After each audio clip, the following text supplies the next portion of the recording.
23 was learned from the FE80:3, and it is okay. Then in the router 2, okay, we should check the routing table, show IPv6 route. Okay, for example, RIP.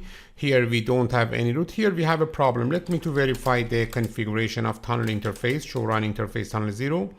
As you can see here, the tunnel source configured with mistake. The tunnel source is 10.2.4.2, not 10.2.4.4. Let me to correct it. Interface tunnel 0, tunnel source, okay, is 10.2.4.2. okay.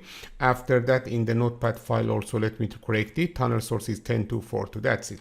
Now let me to check again the routing table, show IPv6 route, RIP. Okay, as you can see, we don't have any update. We should for example wait a little more, or if you want, you can shut down the interface tunnel 0 of router 2 and also the tunnel 0 of the router 1 shut down, then router 3 interface tunnel 0 shut down.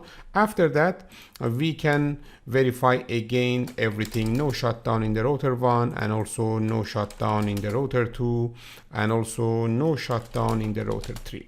All right, now let me to verify the status. Now in the router 3, show IPv6 route RIP. This is the first router. We have 2001:2 and 2001:3/128. Here we don't have any problem. In the router 2, show IPv6 route, okay, RIP can show us we have both of these two routes. Here again we don't have any problem.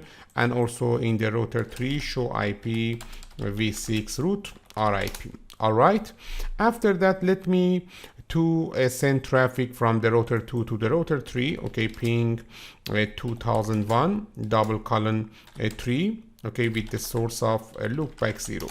Okay, as you can see, we have connectivity. Let me to show you what is happening here in the Wireshark, because I want to show you we are encapsulating IPv6 over IPv4 transport. Again, let me to capture only ICMP packets, then ping 2001:3 with the source of loopback 0. Here in the we should check the ICMPv6. Look at here, ICMPv6 message here, 2001:3 to 2001:2, and after that the source IP in the for example transport header is 10.3.4.3 and destination is 10.2.4.2 actually, because this is the DMVPN phase for example 3. We have communication directly between spoke routers. As you can see, in the tunnel protocol we are using IPv6, in the transport protocol we are using IPv4. Actually, we can say everything related to the transport IP address, transport should be configured with IPv4. For example, tunnel source, okay, and also about the tunnel mode, here we should use tunnel mode GRE multipoint, not GRE multipoint IPv6. okay. After that, about the tunnel itself, for example IPv6 addressing, or about the NHRP means overlay, okay, we should use the IPv6. And now you can easily understand how you can configure IPv6 over IPv6 DMVPN, IPv4 over IPv4 DMVPN, and also IPv6 over IPv4 DMVPN. And it's a good practice for you to configuring IPv4 over IPv6 DMVPN yourself.